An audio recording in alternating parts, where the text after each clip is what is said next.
Assalamualaikum warahmatullahi wabarakatuh.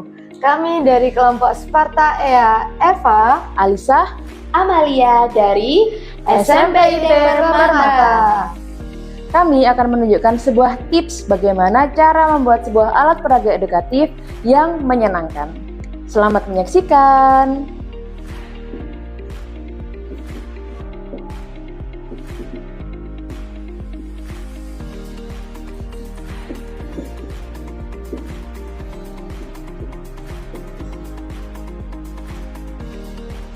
Apakah Bapak Ibu pernah merasa kesulitan saat memberikan materi sejarah kepada siswa? Kira-kira kenapa ya siswa itu kok sulit sekali menerima materi sejarah dengan baik?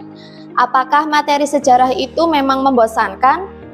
Atau memang materi sejarah itu hanya belajar tentang masa lalu? Tidak ada untungnya mempelajari masa lalu. Tapi sejarah itu penting loh untuk dipelajari, agar kita bisa berbenah, memperbaiki, dan bisa memberikan yang terbaik untuk Indonesia yang kedepannya. Lalu gimana ya caranya belajar sejarah dengan baik, menyenangkan, dan juga mudah dipahami oleh siswa? Yuk simak videonya, kami akan memberikan tips belajar sejarah yang menyenangkan. Halo, oke, di sini saya akan menyampaikan bagaimana cara memainkan alat peraga edukatif ini.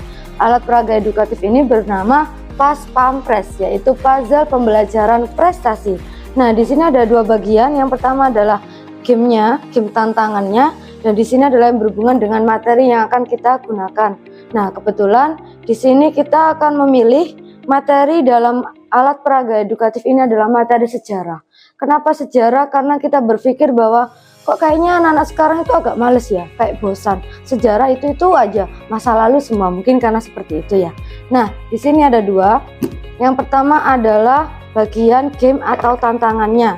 Terdiri dari puzzle box-nya. Di sini adalah puzzle box masing-masing kelompok. Kami menyediakan ada 7 kotak kelompok. Mungkin kalau digunakan untuk materi lain bisa disesuaikan dengan jumlah kelompok yang dibutuhkan. Nah, di sini adalah dalam bentuk tantangannya nanti ada 4, nanti akan saya jelaskan secara detail. Sedangkan di sini di bagian kedua itu ada hubungannya dengan game tantangan yang ada di sini. Nah, sesuai judulnya kami ingin mengambil materi tentang bagaimana materi sejarah terhadap 3 masa, yaitu masa Orde Lama, Orde Baru, dan Reformasi. Kebetulan di mapel sejarah itu ada 7 presiden yang kami ambil. Nah, kenapa di sini itu ada foto? Nah, foto ini bisa lepas pasang ya. Jadi ini bisa diganti. Tulisannya adalah Today's Challenge. Jadi misalkan nggak dipakai untuk materi sejarah, untuk materi lain bisa digunakan, bisa diganti. Oke, saya pasang lagi. Nah, untuk di sini adalah tempat pengumpulan potongan puzzle yang dari sini. Jadi tampilannya ketika masih kosong itu seperti ini. Complete the puzzle. Jadi puzzle yang sudah diambil dari sini, ketika kelompok itu berhasil mendapatkan, boleh disusun dalam kantong ini sampai membentuk gambar yang diinginkan oleh guru tersebut. Nah, saya tunjukkan ya cara memainkannya sejak awal. Nah, di sini ada sebuah kelereng. Nah, kelerengnya itu diletakkan di sini. Nah, cara mainnya ini tuh ditarik. Nanti akan anak-anak itu ditantang bagaimana dia mentargetkan, oh aku pengennya masuk ke lubang warna kuning, merah, hijau, atau bahkan biru. Kenapa demikian? Karena setiap lubang itu ada tantangannya. Misalnya kuning, tag 1, berarti dia berhak mengambil potongan puzzle di bagian kelompoknya. Misalkan saya sediakan di sini kelompok 6. Ketika berhasil tag 1, diambil potongan puzzle-nya hanya 1. Nah, tapi dibaliknya juga ada sebuah pertanyaan seperti itu ya. Nah, ketika dia berhak memasukkan di sini, maka dia zonk, tidak berhak untuk mengambil potongan puzzle dalam kelompoknya. Tapi kalau lubang ketiga yaitu warna hijau, tulisannya adalah tag 2. Maka di tag 2 dia berhasil atau berhak untuk mengambil 2 potongan puzzle. Sama halnya dengan yang tadi, setiap potongan puzzle itu ada pertanyaannya. Tapi ketika dia hanya berhasil menjawab 1 potongan puzzle, maka dia boleh membawa potongan puzzle untuk dimasukkan ke sini hanya satu, ya satunya dikembalikan lagi ke sini. Jadi aturan mainnya seperti itu. Nah, yang warna biru di sini adalah dare. Jadi guru itu berhak memberikan tantangan-tantangan tertentu. Misalnya, saya memberikan tantangan, kalau kamu berhasil menyanyikan lagu nasional, kamu boleh mengambil satu potongan puzzle. Atau guru memberikan kebebasan, silakan kamu sebutkan nama-nama provinsi di Indonesia, maka kamu boleh mengambil 3 puzzle, misalkan seperti itu. Nah, itu terserah dari gurunya seperti itu. Nah, semua itu kebebasan dengan cara mainnya. Jadi ini tantangannya anak-anak akan, oh kalau aku pengen biru maka aku harus nari ini sekencang mungkin. Kalau misalkan dia mentargetkan merah, nggak mungkin ya, tapi untuk zong nggak mungkin. Jadi mungkin hijau atau mungkin kuning. Nah, itu terserah. Saya coba dulu ya. Di sini ada bahannya dari kardus, bahan bekasnya insya Allah mudah didapatkan, mudah dibuat. Ini juga untuk melingkarnya juga dari kardus, sedangkan potongan puzzle-nya itu dari stick yang saya tempel kertas untuk nanti bisa membentuk gambar puzzle, dan dibaliknya adalah kertas stiker yang berisi sebuah pertanyaan. Tapi ada salah satu mungkin nanti bisa saya cari, jadi ada yang namanya kamu mendapatkan puzzle golden puzzle misalkan seperti itu, maka dia tidak perlu menjawab pertanyaan, dia langsung mendapatkan potongan puzzle itu. Oke, saya tarik dulu ya. Yeay, ternyata merah zong. Oke, nah guru bisa membuat kesepakatan dengan anak-anak, boleh kalau zong langsung berganti kelompok lain, atau zong kamu punya 2 kesempatan, misalnya punya kesempatan kedua. Saya taruh lagi di sini, saya tarik lagi. Oh, ternyata teks 1. Nah, kebetulan saya kelompok 6 misalnya, maka saya akan mengambil di sini kelompok 6. Nah, itu sesuai dari pertanyaannya, mengapa pembentukan Komisi Pemberantasan Korupsi atau KPK pada masa pemerintahan Megawati sempat menuai kritik. Nah, nanti anak-anak itu akan belajar tentang materi pada saat itu. Oh, masa Megawati seperti apa ya, seperti itu. Nah, kalau dia berhak menjawab atau berhasil menjawab, maka boleh diletakkan di sini sampai nanti ngumpul semua lengkap. Jadi seperti ini ya. Tapi sebenarnya ada satu yang terlewat ya, yang belum saya jelaskan, yaitu di bagian ini. Nah, di sini kan ada sebuah gambar Garuda, ada bendera merah putih dan panah. Jadi anak-anak itu sebelum nanti cara mainnya seperti ini dalam pembagian kelompok 1 sampai 7, mereka berhak memutar ini dulu. Jadi diputar sekencang mungkin.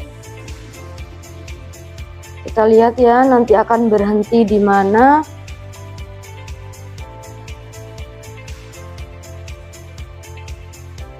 Oke, berhenti sebelah sini, kita putar ya. Nah, berarti kelompok tersebut adalah kelompok yang kebagian masa Presiden Soeharto, seperti itu ya. Nah, nanti sebenarnya ini nggak harus dipasang dulu sama gurunya. Oh, kamu dapat Soeharto, maka di sini itu diletakkan di, misalnya itu kelompok sama gurunya udah dipastikan yang Soeharto nanti itu kelompok 1, misalnya seperti itu ya. Maka puzzle itu diletakkan di bagian ini, bagian puzzle box nomor 1, seperti itu ya. Jadi kenapa di sini itu ada 1 sampai 7, itu adalah kotak penyimpanan dari puzzle sebelum dipasang. Kalau misalkan bisa nggak alat peraga ini digunakan untuk mapel lainnya? Sangat bisa. Nah, kita di sini bisa dalam mapel bahasa Inggris misalnya ya. Dalam mapel bahasa Inggris itu kan kalau nggak salah ada materi tentang introduction. Nah, misalnya kelompok itu setelah diputar, ketika berhenti di mana ini ya? Oke, berhenti di sini, yaitu Presiden Susilo Bambang Yudhoyono.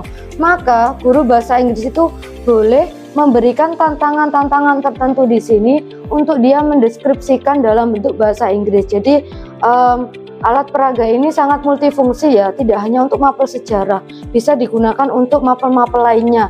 Bahkan untuk mapel PKN itu juga sangat bisa. Ini kan berhubungan dengan presiden. Kalau di PKN itu ada masa-masa penyelewengan Pancasila. Oh, kalau penyelewengan Pancasila di masa Orde Lama itu seperti apa? Masa awal kemerdekaan, masanya Insinyur Soekarno itu seperti apa? Boleh. Jadi para guru bisa mengganti potongan puzzle ini sesuai kebutuhannya masing-masing. Bahkan di sini juga sesuai kebutuhan masing-masing. Misalnya dalam mapel ekonomi, kalau ekonomi itu kan kayak ada ekspor, impor. Nah, di sini tinggal diganti aja bagian ekspor tentang bahan pokok makanan, tentang ekspor alat kesehatan, atau mungkin tentang impor tentang kalau di sini mungkin perikanan dan sebagainya. Bebas, itu semua kebutuhan masing-masing guru. Nah, insya Allah dengan tantangan ini siswa lebih happy ya. Jadi selain dia itu menghafal materi di situ, memahami materi yang ada, insya Allah dia akan lebih menarik di sini karena dia akan bermain tantangan. Karena apa? Siapa kelompok yang paling duluan melengkapi puzzle ini, insya Allah dia adalah kelompok pemenangnya. Mungkin kalau ada tantangan-tantangan dengan pengumpulan sistem poin.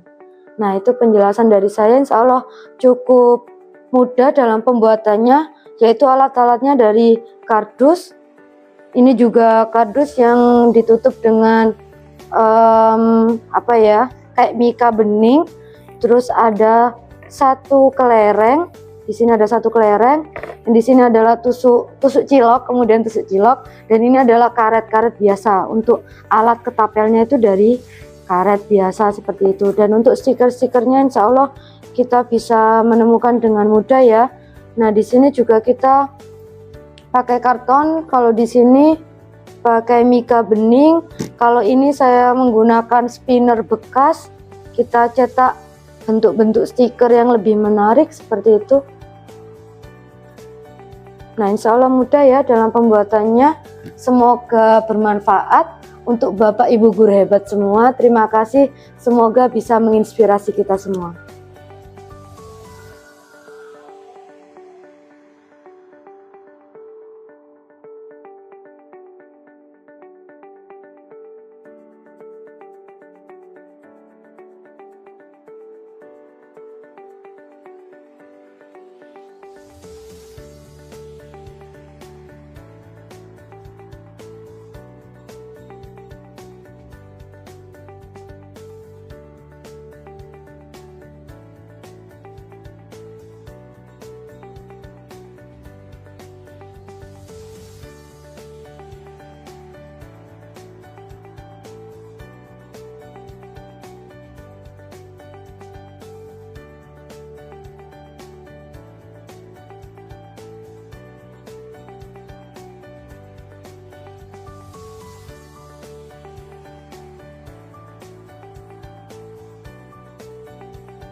Baik, itu tadi adalah video tentang contoh alat peraga edukatif untuk memudahkan kita sebagai Bapak Ibu guru hebat dalam memberikan materi sejarah yang inovatif, kreatif, dan juga menyenangkan.